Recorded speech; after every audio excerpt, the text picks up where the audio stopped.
నమస్తే, welcome to our channel. నేను సిరి. టీడీపీకి ఎన్ని స్థానాలు వస్తాయని మరొకసారి అయితే జాతీయ సర్వే అయితే వెల్లడించింది. దీంతో అయితే చంద్రబాబు నాయుడు గారు ఇంకా లోకేష్ గారు అయితే షాక్లో ఉన్నారని చెప్పేసి మనకు వార్తలు వస్తున్నాయి. ఇందులో ఎంతవరకు వాస్తవం ఉందనేది మనకి తెలియజేయడానికి మనతో పాటు ఉన్నారు ప్రముఖ రాజకీయ విశ్లేషకులు రాజేష్ అప్పసాని గారు.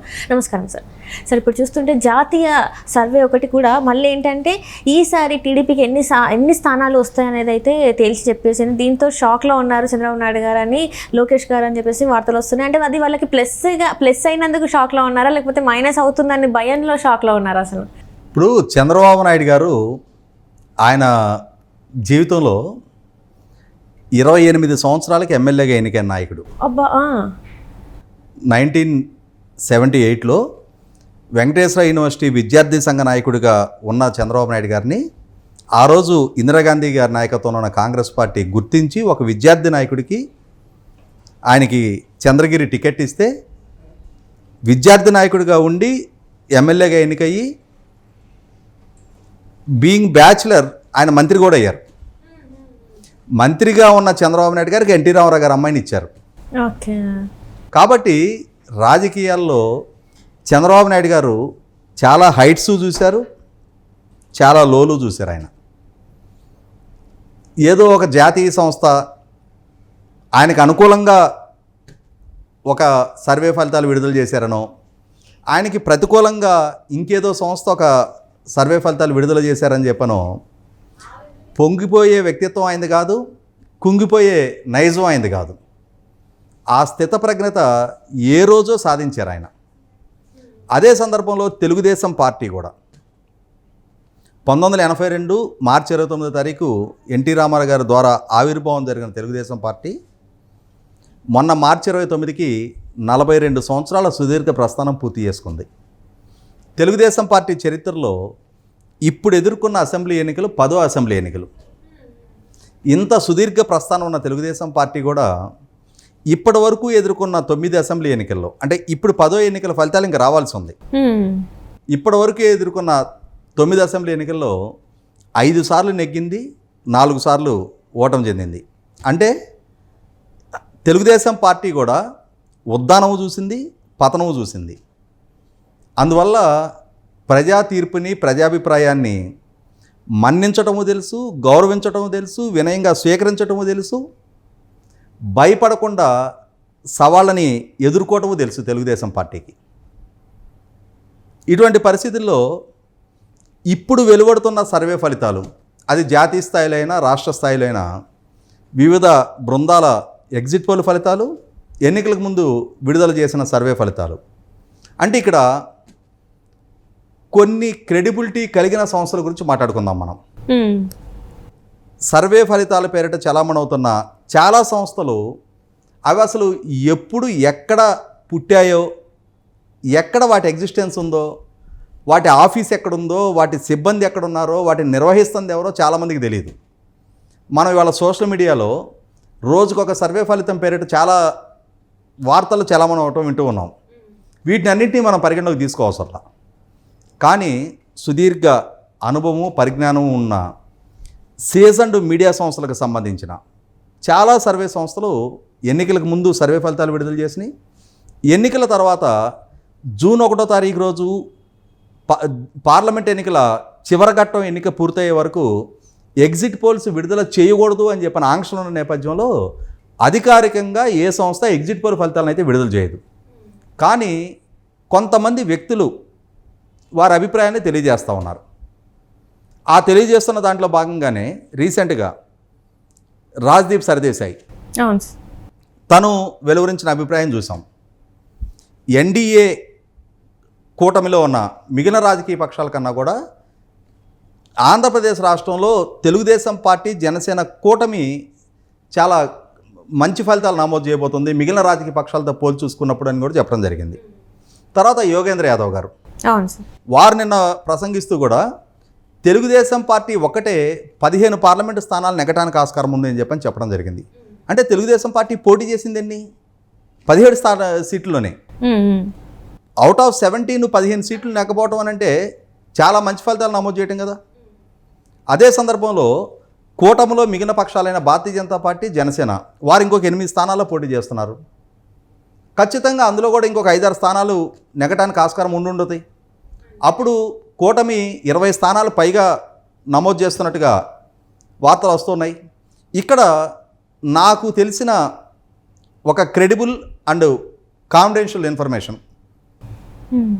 ఎవరో అల్లాటప్ప వ్యక్తి కాదు, ఒక స్థాయి ఉన్న ఒక క్రెడిబిలిటీ ఉన్న వ్యక్తి ద్వారా నాకు వచ్చిన సమాచారం ఏంటి అంటే, మే 13వ తారీఖు ఎన్నిక పూర్తయింది. మే 14వ తారీఖు నరేంద్ర మోడీ గారు వారణాసిలో తను ఎంపీ అభ్యర్థిగా నామినేషన్ వేస్తున్న సందర్భంగా చంద్రబాబు నాయుడు గారు, పవన్ కళ్యాణ్ గారు ఆహ్వానించారు అక్కడికి, వారణాసి వెళ్ళడం జరిగింది. అక్కడ నరేంద్ర మోడీ గారు, చంద్రబాబు నాయుడు గారు, పవన్ కళ్యాణ్ గారి మధ్య జరిగిన ఒక సంభాషణ, అది వీరిరువురు ద్వారా షేర్ చేసుకున్న తర్వాత సహజంగానే ఇప్పుడు వీరిరువురికి సన్నిహితులుగా ఉండే ఒక కోటరీ ఉంటుంది కదా, చంద్రబాబు నాయుడు గారికి పవన్ కళ్యాణ్ గారితో బాగా సన్నిహితంగా ఉండి వాళ్ళు ప్రధానమంత్రి గారితో సంభాషించిన సంభాషణలు కూడా షేర్ చేసుకోదగ్గ వ్యక్తులు కొంతమంది ఉంటారు కదా. అటువంటి వారి దగ్గర నుంచి నాకు, అటువంటి చంద్రబాబు నాయుడు గారు, పవన్ కళ్యాణ్ గారి దగ్గర నుంచి నాకు వచ్చిందని చెప్పట్లా నేను, వారు వేరే వారితో షేర్ చేసుకున్న వార్త ఒకటి నాకు తెలిసింది. అదేంటి అంటే, నరేంద్ర మోడీ గారు వీరిద్దరిని అడిగారు, ఆంధ్రప్రదేశ్ రాష్ట్రంలో కూటమికి అనుకూలంగా గాలి దోలిందా తుఫానా అని అడిగారు ఆయన. వీళ్ళు తుఫాను అని చెప్పానంటే మరీ ఎగ్జాగరేటెడ్గా ఉంటుంది అని చెప్పని, మనకు అనుకూలంగా మంచి గాలి దోలించారని చెప్పారు వీళ్ళు. లేదు, పెను తుఫాన్ రాబోతుంది మనకు అనుకూలంగా, కూటమి 20 పైగా స్థానాలు నెగ్గబోతుంది, అవుట్ ఆఫ్ 25 ఘన విజయం సాధించబోతున్నాం, ఇది మాకున్న ఇంటెలిజెన్స్ రిపోర్ట్స్ అని చెప్పని నరేంద్ర మోడీ గారు వీళ్ళతో షేర్ చేసుకోవడం జరిగింది. ఇక్కడ ఏం జరుగుతుంది ఈ మధ్యకాలంలో, గత 3 రోజులుగా 4 రోజులుగా ఆంధ్రప్రదేశ్ రాష్ట్రంలో ఉన్న బెట్టింగ్ మాఫియా, వీళ్ళకేంటంటే వీళ్ళది బెట్టింగ్ అనేది వ్యాపారం, వాళ్ళకేమి రాజకీయపరపై ఎఫిలియేషన్స్, ఎమోషన్స్ ఏముండవు. ఇప్పుడు మనకి ఐపీఎల్ బెట్టింగ్ కాసేవాళ్ళు ఉంటారు, ఎవరి మీద పందెం కాస్తే డబ్బులు వస్తాయని చూసుకొని కాస్తారు తప్ప, మా అభిమానమైన టీము అది ఓడినా దాని మీద కాస్తామని చెప్పని కాస్తారా? మనకి బాగా పాపులర్ నానుడు ఒకటి ఉంది కదా, తమ్ముడు తమ్ముడే పేకాటే అంటారు. అట్లాగే ఇది కూడా బెట్టింగ్ నిర్వహించే వాళ్ళకి ఎమోషన్స్ ఏముండవు, రాజకీయపరమైన ఎఫిలియేషన్స్ ఏముండవు. ఎవరిని నెగ్గుతారో ఆ నెగ్గే వాళ్ళ మీద పందెం కాస్తే వాళ్ళకి ₹1 వచ్చుద్దని చూసుకుంటారు వాళ్ళు. నెగ్గేవాడి తరపున కాయటానికి వీళ్ళు సిద్ధంగా ఉన్నారు, ఓడేవాడి తరపున కాసేవాళ్ళు ఉంటే కదా వీళ్ళకి పందెం దక్కేది. ఓడేవాడి తరపున కాయటానికి ఇప్పుడు ఎవరు సిద్ధంగా రావట్లా. వీళ్ళు ఏం చేశారు, అరే బాబు మీరు ₹1 కాస్తే మేము ₹2 ఇస్తామని చెప్తున్నారు, చెప్పినా ఎవరు రావట్లా. అప్పుడేం మొదలు పెట్టారు ఇక, అరే ఎందుకు పిన్నెల రామకృష్ణారెడ్డికి బెయిల్ వచ్చింది అనుకుంటున్నారు, నరేంద్ర మోడీ గారికి జగన్ గారి తరపున తుఫాన్ దాలబోతుందని చెప్పని సంకేతాలు అందినాయి అంట, అందుకని నరేంద్ర మోడీ గారు ఇన్ఫ్లుయెన్స్ చేసి హైకోర్టులో పిన్నెల రామకృష్ణారెడ్డికి బెయిల్ ఇప్పించారు అని చెప్పని. ఇప్పుడు ఈరోజు ఉత్తరాదిలో 6వ విడత పార్లమెంట్ ఎన్నికలు జరుగుతున్నాయి, రేపు 1వ తారీఖు 7వ విడత పార్లమెంట్ ఎన్నిక జరుగుతుంది. ప్రధానమంత్రి గారి హోదాలో భారతీయ జనతా పార్టీ కీలక నాయకత్వం అంతా కూడా ఈ ఎన్నికల ప్రచారాల్లో నిమగ్నమై ఉన్నారు. వాళ్ళు ఇప్పుడు ఆంధ్రప్రదేశ్ రాష్ట్రంలో పల్నాడు ప్రాంతంలో ఒక నియోజకవర్గ ఎమ్మెల్యే ఆయన ఏదో అకృత్యాల అరాచకాలు చేస్తే దీన్ని దృష్టిలో పెట్టుకొని ఈ సమాచారం చేరి నరేంద్ర మోడీ గారు హైకోర్టుని ఇన్ఫ్లుయెన్స్ చేసి వీళ్ళకి బెయిల్ ఇప్పించాడా? ఏం లేదు, ఏదో ఒక వైసీపీ పార్టీకి పాజిటివ్గా పరిస్థితులు మారినాయి, వైసీపీకి అనుకూలంగా గాలి దోలుతుంది అని చెప్పని కొంచెం సంకేతాలు ప్రజల్లోకి పంపిస్తే ఆ పార్టీ తరపున ఎవరైనా బెట్టింగ్ వేయడానికి ముందుకు వస్తారు. అంటే ఇప్పుడు వీళ్ళకి బలిక బకరాలు కావాలి, వీళ్ళు డబ్బులు పెట్టుకొని ఉన్నారు. ఇప్పుడు అదే వైసీపీకి అనుకూలంగా ఉంటున్నట్టయితే ఇప్పుడు టీడీపీకి అనుకూలమైన ప్రచారాలు మొదలుపెట్టేవాళ్ళు. ఒరిజినల్గా సంకేతాలు వైసీపీకి అనుకూలంగా ఉండి వైసీపీ తరపున మేము ₹2 ఇస్తాము, టీడీపీ నుంచి ₹1 కాయండి అనే వాతావరణం ఉండున్నట్టయితే టీడీపీకి అనుకూలమైన ప్రచారం మొదలుపెట్టేవాళ్ళు. టీడీపీ వాళ్ళని ఎవరినో ఒకళ్ళని మౌల్డ్ చేసి ముగ్గులోకి దింపాలి కాబట్టి. ఇప్పుడు టీడీపీ తరపున కాయటానికి చాలామంది ఉన్నారు, అటువైపు నుంచి కాసేవాళ్ళు లేరు కాబట్టి ఈ కోసు పందాలు, మామూలుగా పందాల్లో 2 రకాలు ఉంటాయి, బారు పందెం, కోసు పందెం అంటారు. అంటే నువ్వు నేను సమాన స్థాయిలో నువ్వు ₹1 నేను ₹1 పందెం కాసుకున్నాం, అది బారు పందెం, బారుకు బారు, నువ్వు గెలిచినా నీకు రూపాయికి రూపాయి దక్కుద్ది, నేను గెలిచినా నా రూపాయికి నా రూపాయి దక్కుద్ది. అవునవును. కోస్ పందెం అంటే ఏంటి? నువ్వు రూపాయి కాస్తావు, కానీ నీ రూపాయి అయినా కూడా నాకు లాభమే, నేను 2 రూపాయలు ఆఫర్ ఇస్తాను నీకు, నిన్ను ముగ్గులో దింపడం కోసం. నువ్వు రూపాయి పెట్టు, నువ్వు నెగ్గితే నీకు 2 రూపాయలు ఇస్తాను నేనని చెప్పని. నాకేంటి పూర్తి నమ్మకం, నా 2 రూపాయలు ఎక్కడికి పోవు, నీ రూపాయి నాకు వచ్చుద్దని నమ్మకం ఉండి నేను నీకు ఆఫర్ ఇస్తున్నా. ఇప్పుడు కూటమి తరపున 2 రూపాయలు ఆఫర్ ఇస్తున్నారు, రూపాయికి ముందుకు ఎవరు రాట్లా వైసీపీ తరపున. పరిస్థితి తేటతలం అవుతానే ఉంది. ఇటువంటి పరిస్థితుల్లో ఎవరో ఒకళ్ళని రప్పియాలి, లేకపోతే ఈ బెట్టింగ్, ఈ మాఫియా, ఈ బెట్టింగ్ రాకెట్టు, బెట్టింగ్ సిండికేట్లు ఏమన్నా కానీ దీన్ని ఏ విధమైన పేరైనా పెట్టచ్చు, వీళ్ళకి వ్యాపారాలు నడవు. ఇటువంటప్పుడే రూపాయి పోగు చేసుకోవడం కోసం సంక్రాంతి కోడి పందాలు, ఆ సందర్భంగా జోదం ద్వారా కొన్ని రప్పించుకునే ప్రయత్నం చేస్తారు. శ్రీలంక, బ్యాంకాకు, బెంగళూరు లాంటి, గోవా లాంటి క్యాసినోల్లో, పేకాట క్లబ్బుల్లో రప్పించుకునే ప్రయత్నం చేస్తారు. జోదం మాఫియా ఇంకంతే, వాళ్ళు ప్యూర్లీ బిజినెస్ మెన్ అంతే. ఇటువంటి పరిస్థితుల్లో వైసీపీకి అనుకూలంగా ప్రచారం చేయడానికి ఇంకొక ప్రచారం మొదలుపెట్టారు. జూన్ 9వ తారీఖు విశాఖపట్నం ఆంధ్ర యూనివర్సిటీ గ్రౌండ్స్లో జగన్మోహన్ రెడ్డి గారు ప్రమాణ స్వీకారం చేయబోతున్నారు. చీఫ్ సెక్రటరీ అండ్ ఐఏఎస్ అధికారులు ఆ ఏర్పాట్లో నిమగ్నమై ఉన్నారు. వైసీపీ నాయకులు విశాఖపట్నంలో రూమ్స్ బుక్ చేసుకుంటున్నారు అని చెప్పని, ఇది నిజమేనేమో, వైసీపీ వాళ్ళు మొత్తం రూమ్లన్నీ బుక్ చేసుకుంటున్నారేమో అని చెప్పని కొన్ని మీడియా సంస్థలు విచారించినాయి. అంటే ఇప్పుడు జగన్మోహన్ రెడ్డి గారు ఎప్పుడైతే ఐపాక్ టీంతో చెప్పారో, మనము గతంలో కంటే ఈసారి ఎక్కువ సీట్లు సాధించే అవకాశం ఉంది, తెచ్చుకుంటామని చెప్పేసి అంత గట్టి చెప్పేసరికి మార్పు ఏమైనా చెందిందంటారా? ఇక్కడ మార్పు చెందున్నట్టయితే ఇప్పటికీ టీడీపీ తరఫున 2 రూపాయలు అని చెప్పని ఎందుకు అనాల్సి వస్తుంది? వైసీపీ వాళ్ళు రెచ్చిపోయి రండి పందాలకు అంటారుగా. నిజంగానే జగన్మోహన్ రెడ్డి గారి మాట పట్ల విశ్వాసం దక్కింది వాళ్ళ శ్రేణులకి. ఈ పందాలు కాసే వాళ్ళలో వైసీపీకి అనుకూలంగా కూడా ఉంటారు కదా. అవును సార్. మరి వాళ్ళు వచ్చిండేవాళ్ళు కదా. 2019 ఎన్నికల్లో తెలుగుదేశం శ్రేణులకు సంబంధించిన డబ్బులు మొత్తం ఊట్ చేశారు వైసీపీ వాళ్ళు. తెలుగుదేశం వాళ్ళు కూడా అప్పుడు ఇట్లాగే రెచ్చిపోయి పందాలు పెట్టారు, మేము పక్కగా గెలవబోతున్నాం అని చెప్పని. శుభ్రంగా నాకేశారు డబ్బులు మొత్తం. మరి ఇప్పుడు రావట్లేదే ముందుకి, వస్తే వీళ్ళు రెడీగా ఉన్నారు, అప్పుడు మనకి కొట్టేశారు, ఇప్పుడు మనం కొడదామని చెప్పని. కానీ వీళ్ళకి దక్కట్లా. ఎందుకు దక్కట్లా? నిజంగానే అంత విజయావకాశాలు వాళ్ళకు ఉండున్నట్టయితే, అంత ఆత్మవిశ్వాసం వాళ్ళకు ఉండున్నట్టయితే. ఇక్కడ నేను ఇందాక టాపిక్ డిస్కంటిన్యూ అయింది. అంటే ఐఏఎస్ అధికారులు అండ్ చీఫ్ సెక్రటరీ ప్రమాణ స్వీకార ఏర్పాట్లో నిమగ్నమై ఉన్నారు అని చెప్పని ఒక మెసేజ్ సర్క్యులేట్ చేస్తున్నారు. ఇక్కడ మనం గమనించుకుంటే డిసెంబర్ 3వ తారీఖు తెలంగాణ రాష్ట్ర అసెంబ్లీ ఎన్నికల ఫలితాలు విడుదలైనవి. ఆ రోజు మధ్యాహ్నానికి కేసీఆర్ గారి ప్రభుత్వం ఓడిపోబోతుంది, కాంగ్రెస్ ప్రభుత్వం అధికారులకు రాబోతుంది అనేది ఒక స్పష్టత వచ్చేసింది. కానీ పూర్తి అధికారికంగా ఇంకా లెక్కింపు పూర్తి కాల. కానీ డీజీపీ గారు ఆయన ఉత్సాహం ఒగ్గబట్టుకోలేక ముందుగానే రేవంత్ రెడ్డి గారి ఇంటికి వెళ్ళి ఒక బొకే ఇచ్చి అభినందనలు తెలిపారు.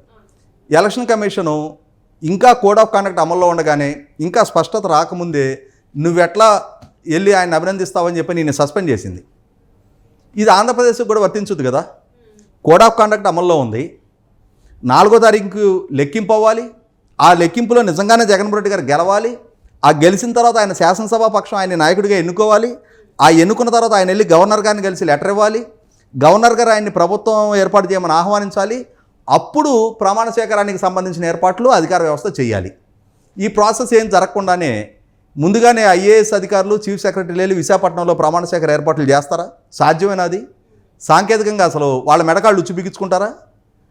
ఓ పక్క అంజనీ కుమార్ గారి అనుభవం కళ్ళ ముందు కనిపిస్తుంటే, తెలంగాణలో సస్పెండ్ అయిన డీజీపీ కళ్ళ ముందు కనిపిస్తుంటే, ఆ దుస్సాహసానికి ఏ అధికారం మాత్రం ఒడిగడతారు? కాబట్టి ఏంటంటే ఇవన్నీ ఫేక్ ప్రచారాలు. ఇది కొంచెం వివేకంతో ఆలోచించేవాడికి వాస్తవ పరిస్థితి అర్థమవుతుంది. 100కి 100 పాళ్ళు రాబోతున్నది తెలుగుదేశం కూటమికి ఒక సునామీ లాంటి ఫలితాలు రాబోతున్నాయి. ఇది ఆ స్పష్టత వైసీపీ అభ్యర్థులకు ఉంది, వైసీపీ అగ్రనాయకత్వానికి ఉంది. కాకుంటే కొంతమంది ఇంకా దిగువ స్థాయి శ్రేణులు ఇంకా పూర్తి స్థాయిలో రిలీజ్ కాల, చాలా వరకు అయ్యారు. ఈ సందర్భంగా నాకు వాళ్ళకు కూడా ఒక సూచన సలహా ఏంటి అంటే, ఉదయం 11 గంటల 4వ తారీఖు రోజు ఒక స్పష్టత వచ్చేస్తుంది. ఆ స్పష్టత మీ పార్టీకి అనుకూలంగా ఉంటే మీ నాయకులందరూ కౌంటింగ్ బూతులకు వస్తారు. అనుకూలంగా లేదు అని అంటే Visakhapatnam airport, Vijayawada airport, Tirupati airport మొత్తం మీ నాయకులతో కిటకిటలాడతాయి. మొత్తం దేశాంతరాలో రాష్ట్రాంతరాలు వెళ్ళిపోవడానికి రైట్ రైట్ సార్. బలయ్యేది మీరు. కాస్త ఒళ్ళు పొంగించుకోవడం తగ్గించుకొని దాడులు దౌర్జన్యాలు తగ్గించుకుంటే రేపటి రోజున మీరు టార్గెట్ కాకుండా ఉంటారు. ఇప్పటికే కేంద్ర ఇంటెలిజెన్స్ వాళ్ళకి స్పష్టమైన సమాచారం ఉంది. వాళ్ళకి గత 5 సంవత్సరాలుగా మీ వల్ల బాధింపబడిన వర్గాలు 4వ తారీఖు తర్వాత మీ మీద దాడులు చేయడానికి సిద్ధంగా ఉన్నాయి అని చెప్పిన సంకేతాలు ఉండేవాళ్ళు. ఇక్కడ పోస్ట్ పోల్ వైలెన్స్ జరగడానికి ఆస్కారం ఉంది కాబట్టి కౌంటింగ్ అయినాక 15 రోజుల పాటు కేంద్ర బలగాలను రాష్ట్రంలో ఉంచండి అని చెప్పని ఒక సందేశం ఇచ్చున్నారు.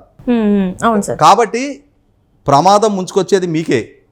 నిన్న సత్సాయి జిల్లాలో ఒక సంఘటన గురించి విన్నాం.